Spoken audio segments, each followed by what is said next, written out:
too much. What's up, guys? You good? All right. You're just gonna hop straight into it. I ain't even going. So today, y'all see how that sun hitting the skin? It's melanin. Anyways, as y'all can see, I'm in a little better spirit today. Feel the love, you know? Feel it. Like I said, my heart outshines my body. That's what y'all looking at right now. But today, we're gonna talk about being a chosen one. Now, this is a very buzzword right now, chosen one. Everybody wants to be a chosen one. Nobody knows what it takes to be a chosen one, though. Everybody think that being a chosen one is just all giggles and roses and joy and, you know, hate to break it to you. Yeah, half of it is that. But what I need y'all to know is that chosen ones are pre-assigned. Their souls are pre-assigned to make a certain major impact in the world. Now, it's a certain type of bloodline, a certain type of ancestry, a certain type of past lifetime that you've had to have in order to be a chosen one. Because when it comes to being a chosen one, 9 times out of 10, you've already went through multiple lifetimes where you didn't quite accomplish your mission. And this is the day and age that you have no choice but to accomplish that mission. Okay, this should be your final go round. You should not be returning back. Okay, because as y'all know, Earth is quite literally school for souls, right? We come here to remember, like I said in the past videos, to unlearn and relearn. But when it comes to a chosen one, they kind of exist outside of the matrix. So we are the glitch in the matrix, if that makes any sense. So that's why when it comes to us, superficial and physical things that happen to regular human beings, we can't really be fazed by, because we kind of exist outside of the matrix. Even though we're living in it, it's like our frequency, it kind of goes through the matrix, if that makes any sense. So you got to kind of think of it like the matrix being a box with 4 walls, a room with 4 walls. We are the type of beings that could go straight through those walls. Those walls don't really exist for us, if that makes any sense. But not to get too much off topic, we live in a duality, okay? And that has also been a major theme in my life as of lately, as I've been awakening and all this stuff. But even in my suite, I have a mural that I painted. I'm about to start back working on it today because I've been putting it off for literally like over a year. I haven't touched it. But it has the word individuality, and I have the word duality boxed off in brackets. And within the word duality, each letter, D-U-A-L-I-T-Y, each letter has a theme of duality. So one has land and sea animals, one has a yin and yang, one has sun and moon, one has masculine and feminine. Like, there's different themes of duality that I put in each letter. So without light, there's no dark. Without dark, there's no light. And that's what duality is. There's not really a such thing as good and evil. There's darkness and lightness. There's light and there's shadow.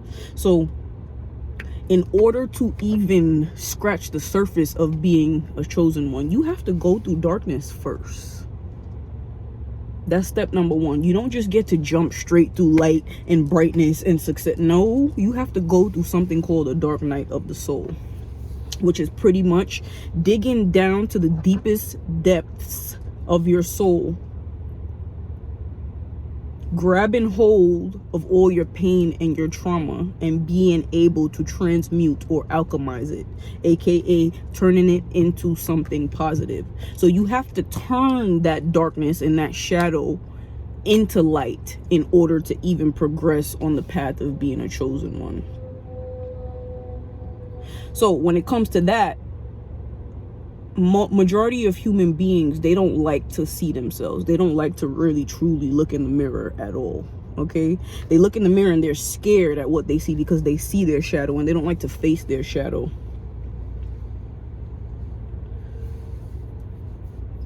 But a chosen one has no choice but to. Unfortunately, you know. But guess what? This is why I'm a walking paradigm. Well, chosen ones as a whole. I'm speaking generally. I'm not just talking for myself. But this is why chosen ones operate on a different frequency, to the point where sometimes before they even walk in a room, you could feel them. But when they do walk in a room, the energy shifts completely, because we're walking paradoxes. You cannot put us in a box. You cannot label us. One day we'll be this way, one day we'll be another way, because we're multidimensional beings.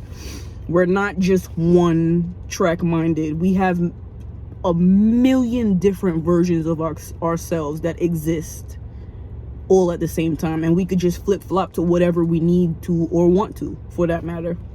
So, like, you know, your frequency depends on the frequency that you get from us, for the most part. We are like the balance. So if you come to us with negativity, we're going to bring you positivity to balance that out, right? And it's not really to say that if you bring us positivity, we're going to balance it with negativity, because, you know, negative plus positive equals what? And positive plus positive equals what? So 9 times out of 10, the outcome is going to be a balance no matter what. But, like, you know, people make the mistake of, just because they see a chosen one being happy and joyful and optimistic and positive, and they see that so much on a chosen one, because we have to choose joy every day in order to keep our sanity and in order to keep staying on track with our mission. So because they see us like that all the time, they forget the fact that we are a walking paradox, and we could flip that switch in a millisecond. Okay, so, you know, they mistake the sweet and forget that there's also a savage side to that sweetness, you know. So we operate on both dark and light. We are very in touch with our demons, and we're very in touch with our light side as well. So both sides technically work for us. So when we need to pull beings from the light, we could do that. If we need to pull beings from the dark, we could do that too. They both work in our favor. And this is why it's so hard for us to be touched, because even if you operate in, like, you trying to, like, let's say somebody's trying to stop a chosen one, or get in the way of what a chosen one's doing, their mission, or whatever the case may be. Let's say you're doing a bunch of dark magic, and you're sending a bunch of negative beings, demons, energy, whatever, to a chosen one. It ain't gonna touch us, because we also operate through that darkness as well. Darkness works for us as well. So that darkness, we have dark beings that's gonna be like, hold up, you know, you pretty much sending darkness at this darkness when it already exists over here. We don't, skirt. That's how our energy works, you know. Another thing, what I'm noticing when it comes to chosen ones, is that we are, or at least we have been, for the past couple years, we've definitely been in a season of isolation and solitude. And while sometimes it may come off as punishment, it's just reinforcement at the end of the day. It's our training grounds. Our solitude and our isolation is training grounds for us to be able to have access to our truest power. If we were never put aside and away from the masses and away from people, there will be no way for us to discover how powerful that we really are, because there'll be so much other energies and distractions and things around us that we wouldn't be able to focus on our own self. And that's the reason why we have to be put in isolation. But because this is the year 9 and the year of completion, there's been an agenda to keep us away from each other as long as they possibly could, because they know what's gonna happen once we come together, put our minds together, and put our power together, and really make an indent on this planet. Okay, they know it's inevitable though. That's why all their cards are being thrown on the table as we speak, because they're running out of options. They're like, damn, humanity is waking up at a very rapid rate. It's not much that we can do to distract them anymore. Like, we've already done everything. We've thrown all the distractions. We tried to instill as much fear as possible, but they're waking up too fast. Our cards, our hands are tied now. Okay, so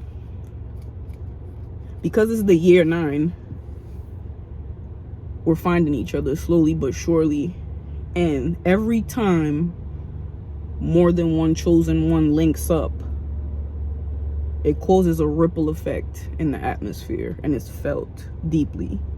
It's not just in that section of where they met up. It ripples out through the world. It's felt. The energy is felt. Like, say like there was a radar and you could only see energy. Now you can't see people or things, or you could just see energy.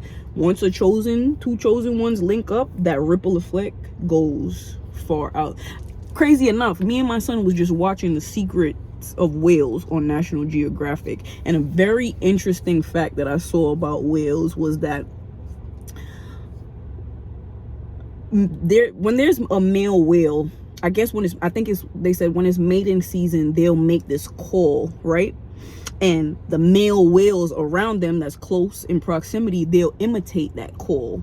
And then that call because so many of them are making the same call, it sends out a ripple effect, and it goes to other pods of whales, to the point where this is a continuous action that happens all the way across the world. So this one whale that started this one call is now being heard halfway across the world. And that's exactly what's happening with chosen ones right now. Our frequency is so powerful that it's being felt quite literally across the world. People may not be able to name it. They may not be able to put their finger on it. They may not know where it's coming from, but they feel it. Okay? We are felt. And I know that when it comes to us, like,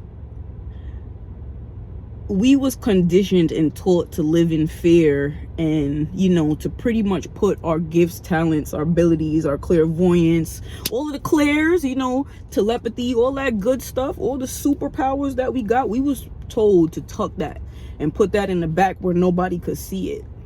But this is the time where we need to put that on full blast and full display, so they know exactly who they're dealing with. There's no more hiding. We cannot hide anymore. We need to be heard. We need to be seen. We need to be felt. It's very important for us. Okay, that way, the more, just like the whales and the ripple effect, we can hear each other. We can feel each other. We can know exactly where each other is and where we need to be able to connect and link up, even though it's going to happen naturally. Like, it's nothing that needs to be forced. Like, we don't need to go out looking for another chosen one, because our frequency is so similar and so like, it's going to be natural. We're going to naturally attract it and gravitate towards each other. So remember, I was talking about the split in the last video, the timelines. Us chosen beings, we're going to be the ones that's living off land, that's growing all our own stuff, raising all our own animals, just operating off of the same type of grid once we link up. And that's what they fear, you know? But it's coming, and it's inevitable. As we speak, it's already here. It's not even that it's coming. It's present. That's why they so mad, you know? But I need y'all to stay the course. As hard and as tough as it is, we got this. We're built for this. We're made for this. This is quite literally what we came here for. You know, so we got to keep this work going. We're so close. So close. Okay? And just to add a little footnote, an end note, like, people are brainwashed and conditioned to think that chosen ones is like Neo from the Matrix. And they kind of are, but it's like, it doesn't work like that, because there's not just one being that's gonna save the whole world. No, it's still a collective. It may be a select collective, but it's still a collective that has to work together. So you got to think of the chosen ones being the Neo. So all of our energies put together makes the Neo that makes that shift, if that makes any sense. So we all like connect like Wi-Fi. We sync up like Wi-Fi, and that Wi-Fi itself, that energy itself, is what's going to cause the impact and make the difference. But we just need to be able to put all our energy into that one signal for it to blast out where it needs to go, you know? I want to talk more, but I'm gonna save it for the next video. This is just a little quick little inside of the life of a chosen one and what being one is like. And if you feel like you're one but you never was quite able to put your finger on what you are and why you're different, this is why. Because you were chosen 9 times out of 10 as well. You're the generational curse breaker in your family. You're the one that stops the cycles in your family. So 9 times out of 10, you was put in a karmic, toxic family to be able to make the difference and stop all the negativity and nonsense that's been going on for generations. You know, our job ain't easy. Ain't nothing about it easy. But like I said, we're built for this. We're made for this. This is what we came here for. So let's keep doing God's work, guys. Yeah, like my hair? I'm gonna I ain't even gonna tell y'all just gonna come on here and see what it looks like after I'm done. But this is just like the step 1 to it. This is just like the first style. I'm gonna do a part 2 style for this. But I love y'all. I hope whoever needs this message, it gets sent directly to them. It comes across your screen, your page, and you just happen to click on it. We still got a lot of work to do, y'all, but I'm proud of y'all for all of the work that we have done thus far. We really doing a damn thing. This ain't no walk in the park. We are the hardest workers on the planet energetically, for sure. Y'all have a good day. I'm gonna try to stay consistent like always. Like I say, as y'all see, I'm kind of getting there. Just bear with me. See ya.